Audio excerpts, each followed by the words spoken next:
السلام علیکم، میں ہوں قاری اللہ یار، اپنے YouTube channel Iqra online Quran پر آپ کو خوش آمدید کہتا ہوں۔ دعا گو ہوں آپ جہاں کہیں بھی ہیں، اللہ تبارک و تعالیٰ آپ کو اپنے حفظ و امان میں رکھے۔ میرے دوستو، پہلے ہم نے نورانی قاعدے کو سبقن پڑھا۔ کچھ دعائیں جو روزمرہ کی دعائیں تھیں وہ ہم نے پڑھی، کلمات پڑھے، 6 کلمات۔ آج سے ہم احکام تجوید کی کلاس کا آغاز کر رہے ہیں۔ جس طرح آپ نے پہلی کلاسوں کے اندر شرکت کی ہے اور آپ نے اس سے فائدہ اٹھایا ہے، میں امید کرتا ہوں یہ کلاسیں بھی آپ کے لیے بہت مفید ہوں گی۔ احکام تجوید کیا ہے؟ تجوید کسے کہتے ہیں؟ تجوید لفظوں کو ان کے مخارج، ان کے صفات کے ساتھ ادا کرنا، اس کی تفصیلی تعریف انشاءاللہ آگے ہم پڑھیں گے۔ آج ہم صرف ان الفاظ کو سمجھنے کی کوشش کریں گے جن پر ہم نے احکام تجوید کو لاگو کرنا ہے، اور وہ عربی کے 29 حروف ہیں، اور پورا قرآن مجید انہی الفاظ کے گرد گھومتا ہے۔ یہ الف سے لے کر یا تک یہ 29 حروف ہیں ٹوٹل۔ اگرچہ یہاں 30 حروف لکھے ہوئے ہیں، لیکن یا ہماری زبان میں چھوٹی یا اور بڑی یا بولتے ہیں، لیکن عربی کے اندر ایک ہی یا ہے تو ایک یا مائنس ہو جائے گی، تو یہ 29 حروف باقی بچ جائیں گے۔ ان 29 حروف کو سیکھ لیا تو گویا کہ ہم نے قرآن مجید پڑھنا سیکھ لیا، اور اس کے لیے آپ کو زیادہ محنت کی ضرورت بھی پیش نہیں آئے گی، کیونکہ یہ وہ حروف ہیں جو ہم عام روزمرہ کی زندگی میں استعمال کرتے ہیں۔ البتہ کچھ حروف ایسے ہیں جو کہ ذرا مشکل ہیں، تھوڑی سی محنت درکار ہوگی، ورنہ عام حروف وہی ہیں جو ہم روزانہ استعمال کرتے ہیں۔ ہمارے پاس یہ چارٹ ہے کہ یہ 29 حروف ہیں۔ اب اس چارٹ کے اندر کچھ حروف ایسے ہیں، 10 حروف، با، خا، را، غین، فا، لام، میم، نون، واو، یا۔ یہ 10 حروف ایسے ہیں جن کو ہم آسانی سے بول سکتے ہیں، بولتے ہیں۔ عربی کے اندر بھی ایسے ہی پڑھے جاتے ہیں با، اور اردو کے اندر بھی ہم با پڑھتے ہیں، عربی بھی ہم خا پڑھتے ہیں، اردو میں بھی ہم خا پڑھتے ہیں۔ یعنی یہ 10 حروف ایسے ہیں جن کو پڑھنے کے اندر کوئی مشکل پیش نہیں آتی، یا یوں کہہ سکتے ہیں کہ ان کا مخرج یہی ہے جہاں سے یہ ادا ہوتے ہیں۔ با کا ایک ہی مخرج ہے، خا اردو میں کہیں، خا عربی میں کہیں، بائی کہیں گے تو، اور مخرج نہ ہونے کی وجہ سے اس کا ادا کرنا مشکل نہیں ہے، چونکہ ایک ہی مخرج ہے، اسی سے ادا ہوتا ہے، تو لہذا یہ با ہے، خا ہے۔ البتہ زبان کے لحاظ سے کچھ الفاظ ایسے ہیں کہ وہ عربی کے اندر نہیں ہیں۔ مثلا دیکھیے، یہ خا ہے، عربی میں خا بولتے ہیں، اردو بھی ہم خا ہی بولتے ہیں، لیکن کچھ لوگ خا بولتے تو ہیں لیکن خا کی آواز نہیں نکال سکتے، وہ کھا نکالتے ہیں۔ نکالنا خا ہے لیکن وہ کھا نکالتے ہیں، اور جو کھا ہے یہ عربی کا لفظ نہیں ہے، اردو کا لفظ ہے، تو لہذا اگر کسی نے کھا کہہ دیا تو کھا پڑھنے کے ساتھ خا کے معنی میں فرق نہیں آئے گا، چونکہ کھا عربی کا لفظ نہیں ہے، اردو کا ہے، تو خا کے معنی کے اندر فرق نہیں آئے گا، اگرچہ پڑھنا خا ہی چاہیے۔ لیکن اگر کوئی کو خا ادا نہیں کر سکتا، کھا پڑھ لیتا ہے، تو اس کی نماز میں کوئی فرق نہیں آئے گا، کیونکہ اس کا مخرج تبدیل نہیں ہوگا۔ جب مخرج تبدیل نہیں ہوگا تو معنی میں فرق نہیں آئے گا، اور جب معنی میں فرق نہیں آئے گا تو لحن جلی کے ہونے کا امکان نہیں ہوگا، تو لہذا اس کی نماز میں فرق نہیں آئے گا۔ غین ہے، غین سے غرق بنتا ہے، غین سے بنتا ہے غین، غرق مانا ہے پانی کے اندر ڈوب جانا۔ اگر کوئی شخص غین کو ادا نہیں کر سکتا اور اس کی جگہ وہ غرق پڑھ لیتا ہے، غین کی جگہ گاف پڑتا ہے، غرق ہے، غرق لفظ ہے، لیکن وہ غین کو ادا نہیں کر سکتا، تو جو گاف ہے یہ بھی عربی کا لفظ نہیں ہے، یہ بھی اردو کا لفظ ہے، تو اگر کسی نے غین کی جگہ گاف کو پڑھ لیا، اگرچہ صحیح ہے کہ غین کو خود ہی ادا کرو اپنی مقام مخرج سے، اگر ادا نہ کر سکتے ہو تو کسی نے غرق پڑھ لیا تو معنی کے اندر فرق نہیں آئے گا، کیونکہ اس کا یہ مخرج نہیں ہے، یہ عربی کا لفظ ہی نہیں ہے، تو لہذا نماز کے اندر کوئی فرق نہیں آئے گا۔ تو وہ 10 حروف جن کو ہم عام زبان میں استعمال کرتے ہیں، ان پر بحث کرنے کی یا پڑھنے کی اتنی مشکل نہیں ہے، تو وہ ہم نے ان کو نکال دیا ہے۔ اب ہمارے پاس یہ چارٹ بچ جاتا ہے۔ اس چارٹ کے اندر جو ایک کلر کے لفظ آ رہے ہیں، مثلا یہ بلو ہے، الف، عین، حمزہ، یہ تینوں ایک کلر میں آ رہے ہیں، اس سے معنی یہ معلوم ہوتا ہے یہ الفاظ قریب المخرج ہیں، یعنی ان کا مخرج قریب قریب ہے، ملا جلا ہے، اس لیے ہمیں ان کے پڑھنے کے اندر غلطی واقع ہو جاتی ہے۔ الف اور حمزہ یہ دونوں الگ الگ ہیں، ان کا مخرج الگ الگ ہے، لیکن یہاں میں نے آسانی کے لیے حمزہ اور الف کو اکٹھا کر دیا ہے، اور ہم اب بات کریں گے الف اور عین کے بارے میں، کیونکہ الف اور حمزہ کو میں نے اکٹھا کر دیا ہے، آگے جا کے ان پر جب بحث کریں کہ حمزہ کہاں کا مخرج کیا ہے، الف کا مخرج کیا ہے، وہاں بحث ہوگی، لیکن یہاں ہم نے الف اور حمزہ کو اکٹھا شمار کیا ہے اور اس کے مقابلے میں عین ہے، تو الف اور عین کا مخرج اگرچہ دیکھنے کے اندر یہ دونوں حروف حلقی ہیں، حلق سے ادا ہوتے ہیں، لیکن حلق کی بھی 3 قسمیں ہیں، ادنا حلق، وسط حلق، ابتدائی حلق۔ یاد رکھیں اگر آپ نے ایک مخرج لفظ کو اپنے مخرج سے ادا نہ کیا بلکہ دوسرے مخرج سے ادا کر دیا تو اس لفظ کا معنی بدل جائے گا، اس لفظ کی شکل بدل جائے گی، اس معنی کا جو مطلب ہے وہ بدل جائے گا، یہ لحن جلی ہوگا، اور یہ قرآن مجید میں تحریف کے مترادف شمار کیا جاتا ہے، تو لہذا لفظوں کے بدلنے سے معنی بدل جاتا ہے۔ تو ان الفاظ کا تلفظ جب آپ نے سیکھنا ہے تو سیکھنا ہے کہ الف کہاں سے ادا ہوتا ہے اور عین کہاں سے ادا ہوتا ہے۔ تو میں نے کہا کہ لفظوں کے بدلنے سے ان کا معنی بدل جاتا ہے۔ اب مثال لیتے ہیں ہم، مثلا دیکھیے الف ہے، الف سے علیم بنا، علیم علم سے ہے، علم کو معنی ہے تکلیف والا، دردناک، رنج و غم والا، وَلَهُمْ عَذَابٌ علیم۔ اللہ تبارک و تعالیٰ نے کفار کے لیے پہلے سپارے کے اندر پہلے پیج کے اندر فرمایا وَلَهُمْ عَذَابٌ علیم، ان کے لیے دردناک عذاب ہے، رنج و علم والا عذاب ہے۔ یہ علیم الف سے ہے، اور عین اس سے علیم بنتا ہے۔ علیم اللہ کا صفاتی نام ہے، اللہ کی صفت ہے، جاننے والا، باخبر رہنے والا، علم والا۔ ان اللہ علیم حکیم، بے شک اللہ تعالیٰ باخبر ہے، علم والا ہے، جاننے والا ہے، حکمت والا ہے، یہ اللہ کا صفاتی نام ہے۔ اور تقریباً قرآن مجید میں 150 کے مقام پر یہ علیم کا لفظ اللہ کے لیے استعمال ہوا ہے۔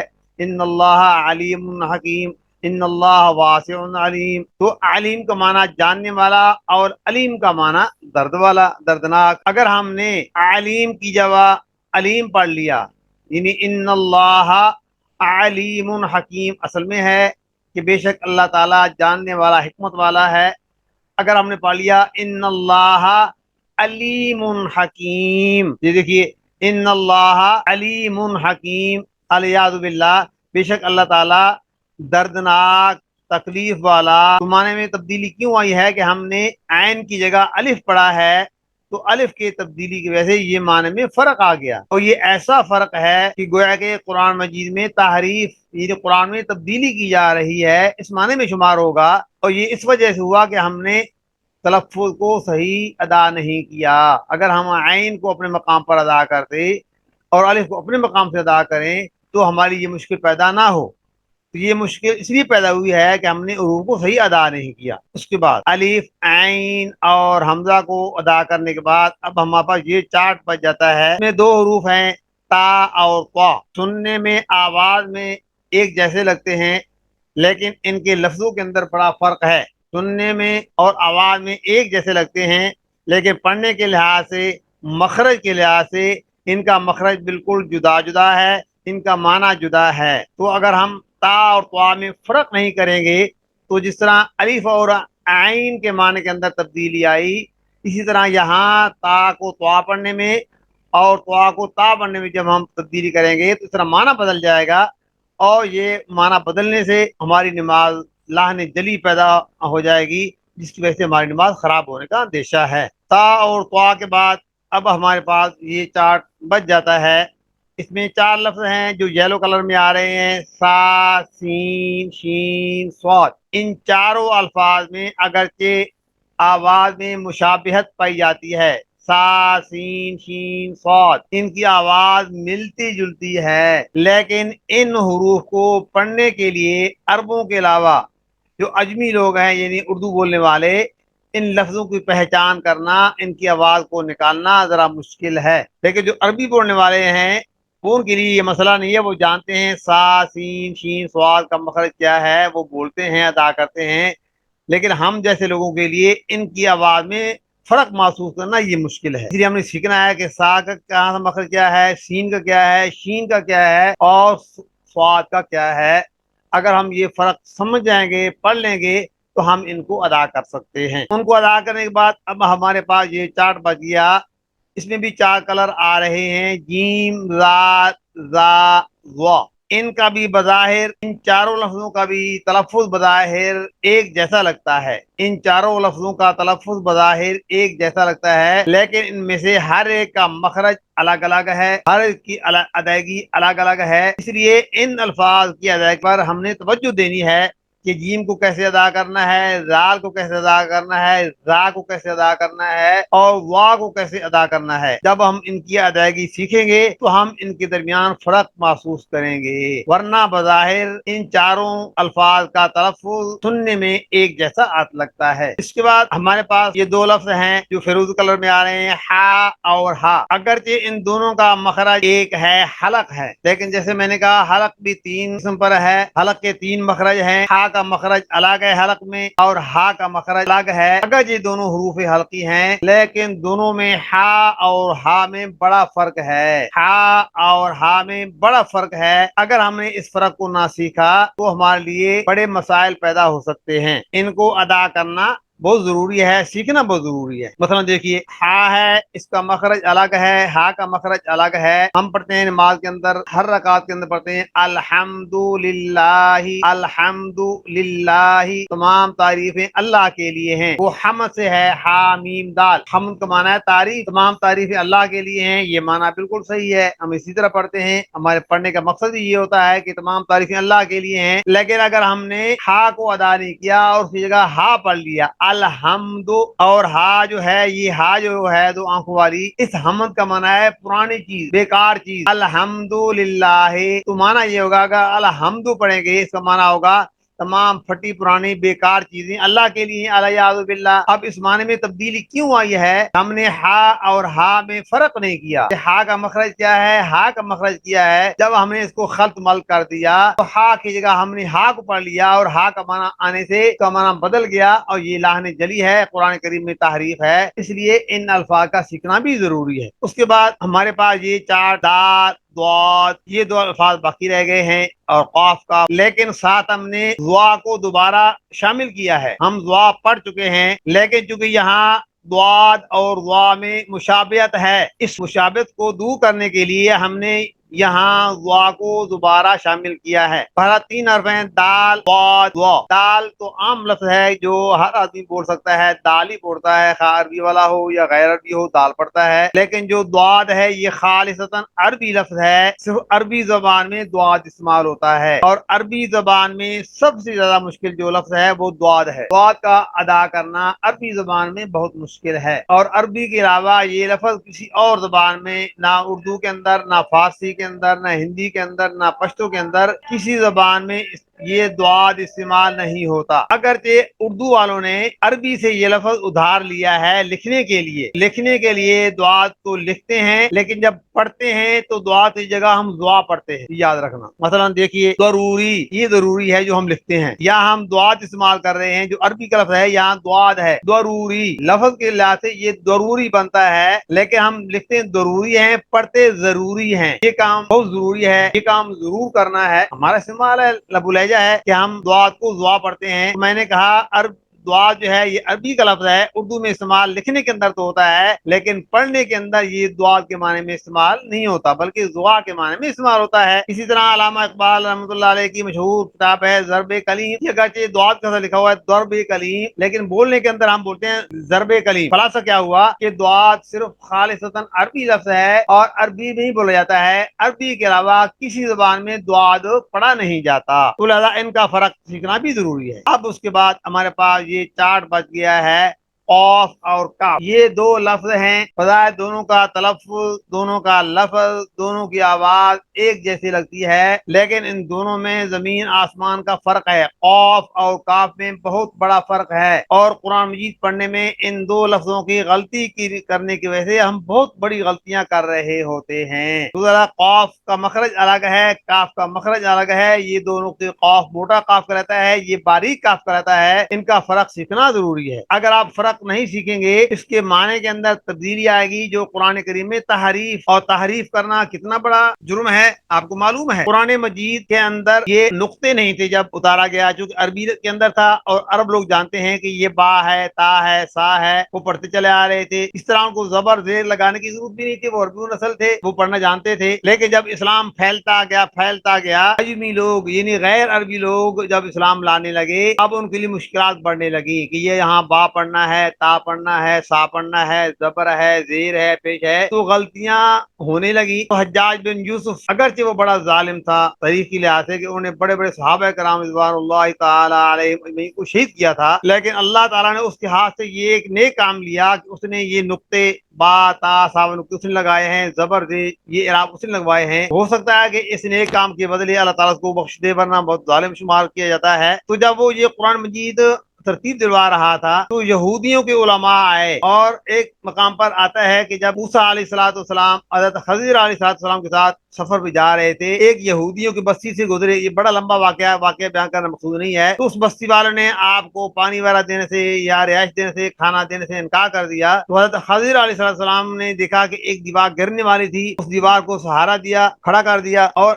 حضرت خضر علیہ السلام کو اللہ نے وہ علم دیا، اس کو علم لدنی کہا جاتا ہے، انہوں نے دیوار کو کھڑا کر دیا، سیدھا کر دیا۔ تو موسیٰ علیہ السلام نے اعتراض کیا، حضرت انہوں نے نہ پانی دیا ہے، نہ جگہ دی ہے، نہ کھانا دیا ہے، مانی نہیں کی ہے، اور آپ نے فری میں کا یہ کام کر دیا ہے۔ حضرت خضر علیہ السلام فرمایا کہ موسیٰ یہ یتیم بچوں کی دیوار ہے، ان کے باپ مر چکے ہیں، اور باپ نے ان کی بنیاد کے خزانہ رکھا ہوا ہے کہ جب یہ بڑے ہوں گے نکالیں گے، اپنے کام کاج کریں گے۔ آج اگر یہ گر جاتی، لوگ لے جاتے، یہ محروم رہ جاتے، تو میں نہیں چاہتا کہ ان کا نقصان ہو، تو اس لیے میں نے کو کھڑا کر دیا۔ اب اس واقعے کے اندر یہ ہے کہ بستی والوں نے موسیٰ علیہ السلام اور خضر علیہ السلام کو کھانا دینے سے انکار کر دیا۔ ابئی تو کے الفاظ آتے ہیں ان کا با، ابئی تو انکار کیا انہوں نے۔ تو ان یہودی علماء کا موقف یہ تھا کہ اگر آپ اس کو تا بنا دیں، اتئی تو اس کو معنی اس بستی والوں نے دیا، کہ اب ہماری بدنامی ہو رہی، جہاں جاتے ہیں کہ موسیٰ علیہ السلام کو قوم نے کھانا نہیں دیا، پانی نہیں دیا، رہائش نہیں دی، انکار کر دیا، تو ہماری بدنامی ہے۔ تو دو لفظوں کا فرق ہے، با کے تا بنا دیں گے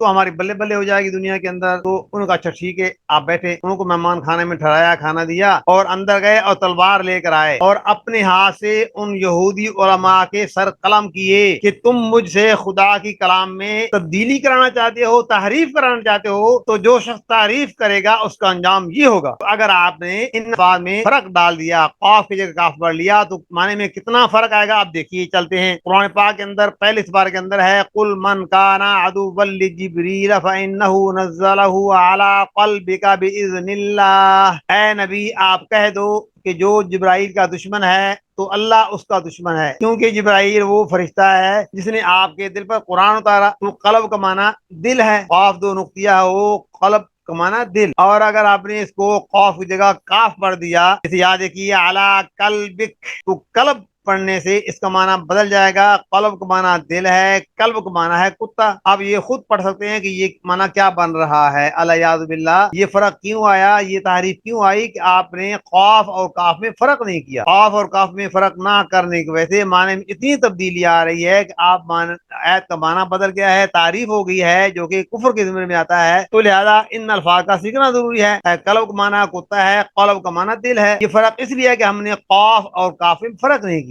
تو میرے دوستو بزرگوں، یہ 29 حروف ہیں، ان کا سیکھنا اتنا مشکل نہیں ہے۔ اگر 29 دن لگ جائیں گے، اگر ایک لفظ روزانہ پڑھیں، الف ایک دن، پھر با، پھر تا، تو 29 حروف ہیں، 29 دن بن جائیں گے، اور آپ کی زندگی اب ماشاءاللہ 100 سال 80 سال گزاریں گے یا گزار کے چلے گئے لوگ، لیکن وہ 29 دن نکالنے کے لیے تیار نہیں ہوتے، اور اسی طرح وہ غلط نماز پڑھتے چلے جاتے ہیں۔ تو ہمیں اپنے انداز پر فکر کرنا ہوگا، غور کرنا ہوگا کہ ہم دنیا کے لیے کتنا کتنا وقت نکالتے ہیں، لیکن اپنی زندگی جو دائمی زندگی ہے، ہمیشہ کی زندگی ہے، اس کو بنانے کے لیے ہمارے پاس 1-5 منٹ کا وقت بھی نہیں ہوتا۔ تو یہ افسوس کی بات ہے۔ اگر آپ ہمارے چینل پر نئے ہیں تو ہمارے چینل کو سبسکرائب کریں، ساتھ لگے آئیکن بٹن کو دبائیں، لائک کریں، شیئر کریں، تاکہ ہمارا ہر آنے والا لیسن آپ تک بر وقت پہنچ رہے۔ اللہ سے دعا ہے اللہ تعالی ہم سب کو دین احکام کی پیروی کرنے کی توفیق عطا فرمائے۔ السلام علیکم۔